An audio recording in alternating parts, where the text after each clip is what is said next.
দেশজুড়ে গত কয়েক মাস ধরে বিভিন্ন দাবি দেওয়া নিয়ে আন্দোলনে ছিলেন শিক্ষকরা। বেতন ভাতা বৈষম্য, ১০০% ঈদ বোনাস, অবসর ভাতা, কল্যাণ ট্রাস্টের জটিলতা, এসব ইস্যুতে রাজপথেও নেমেছেন তারা। বিশেষ করে এমপিওভুক্ত শিক্ষক কর্মচারীদের দীর্ঘদিনের ক্ষোভ নতুন করে সামনে আসছে। এই প্রেক্ষাপটে আজ বড় বার্তা দিলেন শিক্ষামন্ত্রী আ.ন.ম এহসানুল হক মিলন।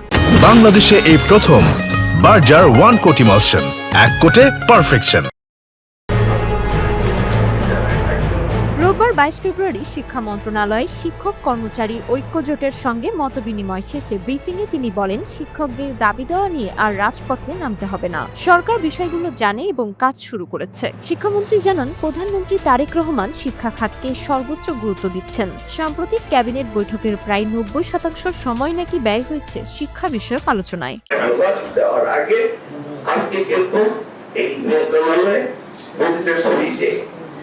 এখানে কোনো বিজনেস আজকে চলতে দেওয়া হবে না।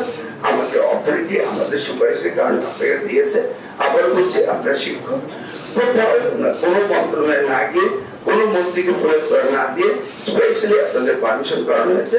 আপনারা আস্তে আস্তে চলে যাবেন, যেন আমি বলতে পারি যে আমাদের শিক্ষক যারা ডিসিপ্লিন শেখায় তারা ডিসিপ্লিন মেনে চলেছে। শিক্ষকদের ১০০% ঈদ বোনাস দাবির প্রসঙ্গে শিক্ষামন্ত্রীকে প্রশ্ন করা হলে তিনি জানান, আগে যেখানে ঈদ বোনাস ছিল ২৫%, সেখানে ১৭ বছর পর অন্তর্বর্তীকালীন সরকার সেটি বাড়িয়ে ৫০% করেছে। তবে ১০০% করতে হলে বাজেট সংক্রান্ত বিষয় রয়েছে, এটি নতুন বাজেটে অন্তর্ভুক্ত নেই, তাই কার্যকর করতে সময় লাগবে। তবুও শিক্ষকদের দাবি প্রধানমন্ত্রীর কাছে উপস্থাপন করা হবে বলে আশ্বাস দেন তিনি। ছেলেপক্ষ কালি আসবে, তাই একদিনে বাড়ির অঙ্ক নিয়ে টেনশন আছে।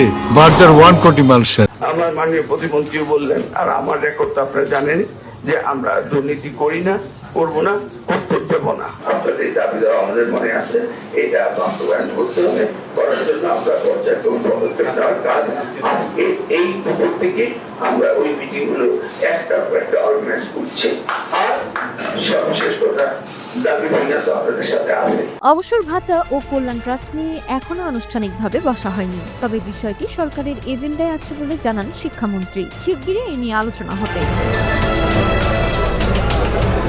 ৬৪ জেলায় একজনের সৎ লোক নেই, এমন এক অভিযোগের প্রেক্ষিতে শিক্ষামন্ত্রী বলেন, আমরা দুর্নীতি করি না, করব না, করতে দেব না। আমিও আমার প্রতিমন্ত্রী দুজনেই শপথ নিয়েছি, দুর্নীতি করব না, করতেও দেব না। সব মিলিয়ে শিক্ষকদের চলমান আন্দোলনের মধ্যেই সরকারের পক্ষ থেকে এলো আশ্বাসের বার্তা। এখন দেখার বিষয়, বাজেট, অবসর ভাতা ও পূর্ণাঙ্গ ঈদ বোনাসের দাবিতে বাস্তব অগ্রগতি কতটা আসে। শিক্ষক সমাজকে রাজপথ ছেড়ে আলোচনার টেবিলে আস্থা রাখবে? সময় দেবে সেই উত্তর।